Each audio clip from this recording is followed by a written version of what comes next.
I entered the classroom, and 32 pairs of eyes turned to stare at me. My heart picked up its pace as the teacher joined the class to look at me, making it 33 pairs of eyes on me. I've always been good with numbers. My mom says it's a gift, but I didn't even need to count. Can I help you? The teacher wasn't comprehending the situation. And here I was, a strange kid standing in front of his class, sweating, backpack in hand, looking nervous as hell. Wasn't it obvious that I really need to spell it out for him? Was the first day of high school this hard for everybody? Or just me? I'm new here. It's my first day, I said. The anthem of the uninitiated. The one line to get you out of any embarrassing situation, or so I thought. Mr. Payne wasn't familiar with this edict. Either that, or he'd forgotten his hearing aids. It's halfway through the semester. I've never seen your face in this class once. You can't just march in here and expect me to let that fly. What's your excuse for playing hooky, mister? No one said a word. They all just stared, basking in the cringe. The silence was interminable. The anxiety was excruciating. I felt like I was in a nightmare. Next, I would surely look down to see that I was naked, on top of everything else. I was living on the other side of the country. We just moved into our house on Saturday. I mean, that was surely a good enough reason to have missed in-class sessions. He glowered at me with his arms crossed. My name's Jake Watson. I just moved here from out of town. Didn't the principal, You'll find excuses don't carry much weight with me, Mr. Watson. Find a seat, he said.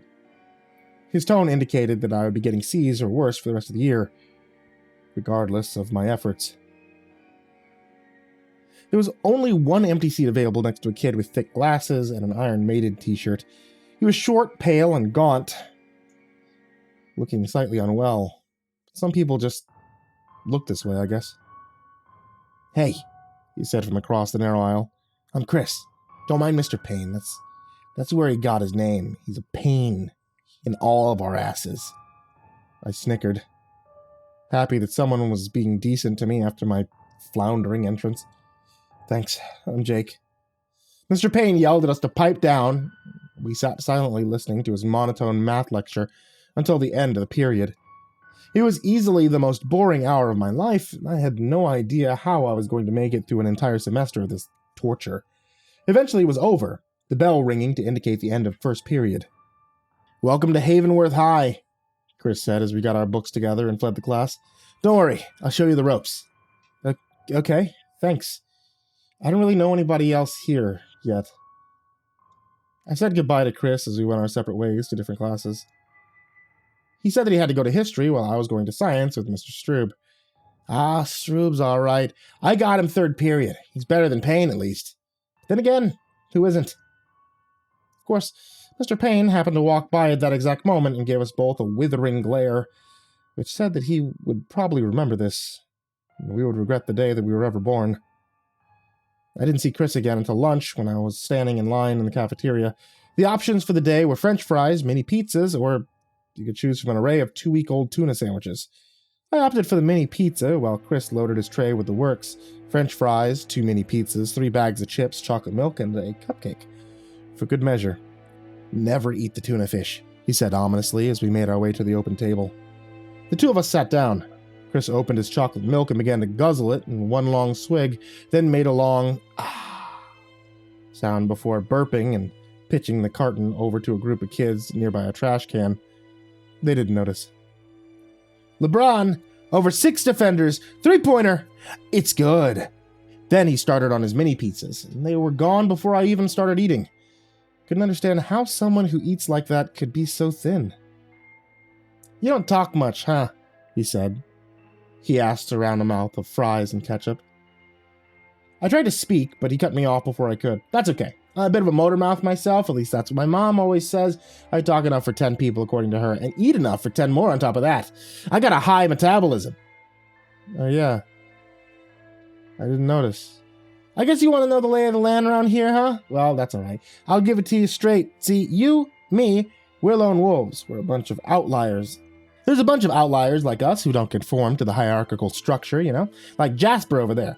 He pointed to a red-haired kid with headphones on, wearing thick glasses and rainbow suspenders, sitting at another table.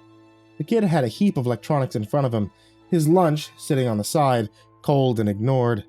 Cables were running from his makeshift array of antennas and metal boxes with switches and blinking lights on them.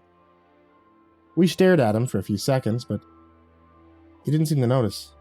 Jasper's an outlier through and through, but then there's all your typical archetypes and predictable cliques. From the top of the food chain down, you've got your jocks and cheerleaders. He pointed over to the direction of one section where 26 boys in Letterman jackets were eating a rowdy lunch. 12 cheerleaders were in close proximity, exactly 4 of them talking with the boys. 2 of the guys were shoving a smaller boy with braces against the wall, taking his lunch money with apparent immunity and tossing a football back and forth intermittently afterwards. The absolute top of the ecosystem, alpha bullies right there, and their Genghis Khan abject leader, Chet Munster. This time he didn't dare point, but he didn't need to. I saw the tall, blonde-haired jock with broad shoulders, had his arms wrapped around the prettiest cheerleader I'd ever seen, and knew it was him without saying. His girlfriend, Rachel, she's head of the cheerleading squad, obviously. Drop-dead gorgeous, even more. Obviously. Don't stare. And don't get on Chet's bad side, or you'll be in real trouble. I won't be able to help you. Okay. Good to know. And then moving on down the ladder, you got your skater kids. They're pretty cool. Their music is decent, unlike the jocks, but the prerequisite of being part of that group is you need to know how to skateboard. Hence, I'm out, since I have crippling vertigo and self-diagnosed avian bone syndrome. He indicated another group of 8 kids who were heading out the back door of the cafeteria, kick-flipping on skateboards and looking way too cool for me to ever hang out with. Skater kids, huh? Didn't look as scary as the jocks, at least, I said, hesitantly, waiting for him to interrupt me again. Wait, did you say avian bone syndrome? Yeah, they're alright. Anyway, then you've got your emo goth kids. Gotta be honest, I don't know a whole lot about them. They stick to themselves for the most part. They hang out in the art room most of the time after lunch, brooding in the darkness, glazing pottery. See, there you go. He averted his eyes, and I watched with my peripherals as a group of 10 pale-looking kids dressed in black clothing shuffled out of the cafeteria. A few had facial piercings and black nail polish, and they were all silent, none of them speaking a word. I had a strange feeling running down my spine as a couple of them glanced in my direction momentarily, then looked away. An odor followed them, unpleasant and sour, but familiar somehow. I tried to place that smell, but I couldn't. Those guys freaked me out. Seems like that group gets bigger every day, but who's counting? Anyway, moving on down the social hierarchy, you've got your stoners. Now you won't see them most of the time, especially during lunch hour. They like to hang out behind the water tower.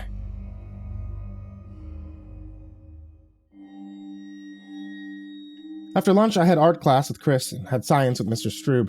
Luckily, for 4th period, we both had the same class again. Civics with Mrs. Bain. Only one of us wouldn't make it there that day. I left my new friend as we parted ways, thanking him for telling me about the social hierarchy at Havenworth High School. Social hierarchy? More like a friggin' food chain. Havenworth High is a jungle, man. Don't forget. And be careful in art class, he said, chuckling. Remember, that's where the emo kids like to hang out. Don't fall in with that crowd or you won't be an outlier anymore. Lone wolves forever, man. You and me, ride or die. You feel? I laughed and we shook on it, making up what would become our patented secret handshake on the fly right then and there.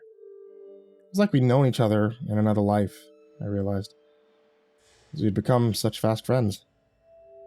The handshake was complex, but not overly so. Just strange enough to be original, but not over the top. Whoa, nice one. Didn't plan that or anything, see? Same wavelength, you and me. Smiling, I left Chris and went to art class.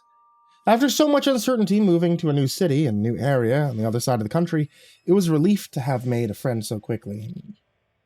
I didn't realize it at the time, but everything would quickly begin to go sour after that. But at least I had one good morning at Havenworth High before things started to get really terrible. It was all because I was worried about being late for art class, so I went there 15 minutes early, and I didn't want to just stand outside the door, so I went in. I found the classroom to be empty, but there was a noise coming from a small room off to the side. It was wet. Sloppy sound like a group of a dozen people eating barbecue ribs with their mouth open.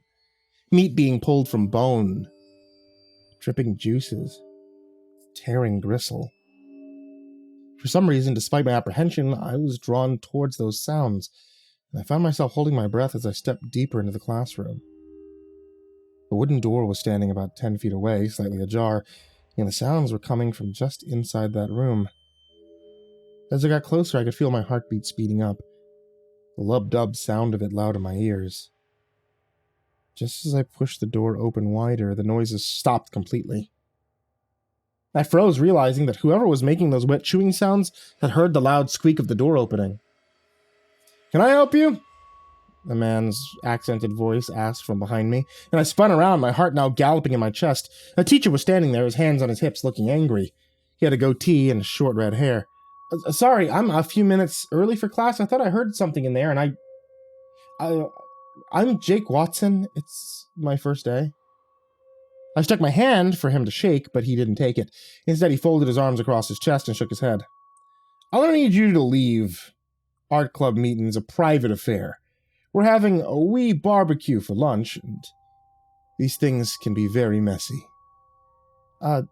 Yeah, sure. That makes sense. It didn't smell like barbecue either. It smelled like blood. Coppery. So specific that it couldn't be mistaken for anything else. "Sorry, I'll go." "No problem." I faked as if I was going to leave, and the sounds resumed behind the door. Just as the teacher turned around to show me out, I quickly doubled back and ducked my head inside the room, unable to resist my curiosity. What I saw, when I looked inside that little side room, it made no sense. This was supposed to be high school, not a George Romero film. The room was lined with clear plastic tarps, covering the walls, the floor, the ceiling. The goth kids I'd seen in the cafeteria were all on their hands and knees surrounding the gasping, blood-soaked body of some poor kid in a Letterman jacket. I couldn't tell who it was. His throat had been torn out, his face was shredded, his guts were hanging out.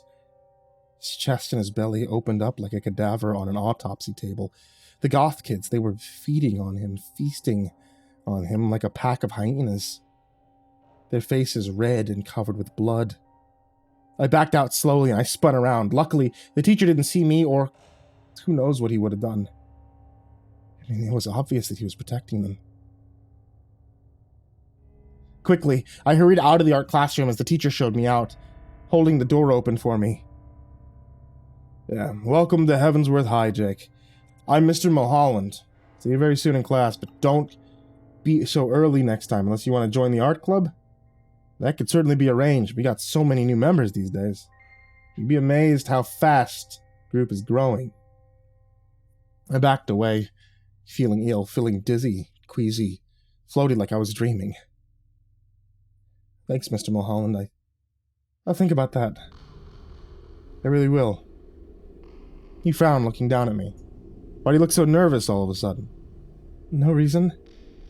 I'm always nervous. It's my first day. I have to go home. I'm not feeling well all of a sudden." "Okay, I gotta go, bye." Began to run. Without stopping in my locker for my homework, I bolted straight home, where I immediately puked my guts out. At least that helped convince my dad that I wasn't faking it. He ran a computer repair business out of our basement, so he was surprised to see me back so soon in the middle of the day. Despite what I'd seen, I found that I couldn't bring myself to tell him.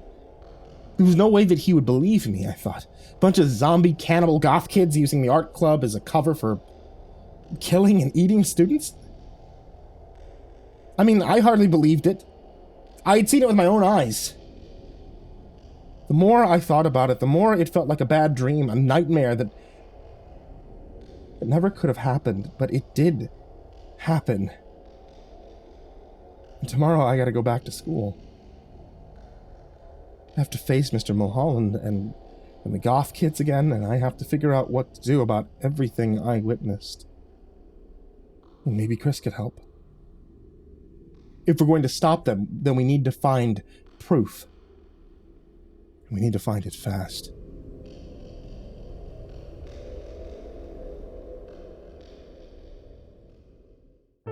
Hey there kids, it's me, MrCreepyPasta. I want to tell you thank you so much for watching today's video on YouTube or listening to today's episode of the podcast on the podcast, depending on where exactly you're listening or watching. If you're on YouTube, hey, I would very much appreciate it if you guys clicked the like on this video, if you guys left a comment of what your favorite story is, and if you guys hit that subscribe button.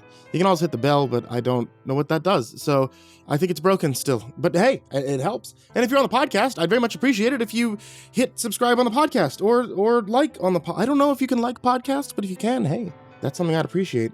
And of course, like always, I want to give a very big thank you to everybody who supports me at patreon.com/MrCreepyPasta. You guys, as always, are the main MVPs of this story, of every night's story, and you guys help me keep the lights on here. So, without further ado, I want to give a very big thank you to Jordan Alexander Sanchez, Stephanie Butler, Bobby Karman, Tonya Oran, Tristain Pelton, Chance Burnett, Diana Kraus, that one guy, Lupita Galvan, that creepy chick, Tyler Fletcher, Rebecca Harper, MerkyMoo, Red Shadow Cat, Xavier the Cheyenne, Demyx, Shawn, Cadieu-baker, 6 gay rats in a trench coat, Turtleman, Rob Like Sharp Things, KhaosArts, Kryolinian, Milk and Miel, Zachary Graffius, Gorang Tramagasi, Maria Walker, Pain Gravy, Crazy Kid, Mr. Marcus Blitz, Aka Limchalk, Dirt Diver, Matt Bach, Jabbles Raz, Voice of Sand, Coffee Zombie, Matthew McNeese, Shelly J, Jeremy H, Raltazal, Ficomel, Nana, Nick Weaver, Deleted Account, Melted Lake, Tali Sue, Guy Mara Ravenswood, William King, Darth Miver, Michael Ortiz, Satanic Aries, Nessie, Ronnie Hansen, Bardo Hawk 764, Lambda M98, Harley, Sashi Suzaku, Croconut 509, My Body Sounds Like Rice Krispies, Kaylee Ambrose, Suji Campbell, Frickin', Azarine Fox, Freddy Krueger, Nicholas Zaccardi, Happy Birthday Jason Wilson, Lisa Cottrell, Caspian, Hades Nephew, Tater Chip, Acid System, Prozac and Pancake Appreciation Society, Cryptic Nightmares, Kiwi the Sloth, Tommy Green, Fester's Lampshade, Guy Harbor, Nico Kyle, Rafael Rodriguez, The Ginger Bros, Aaron Stormcrow, Daniel Polson,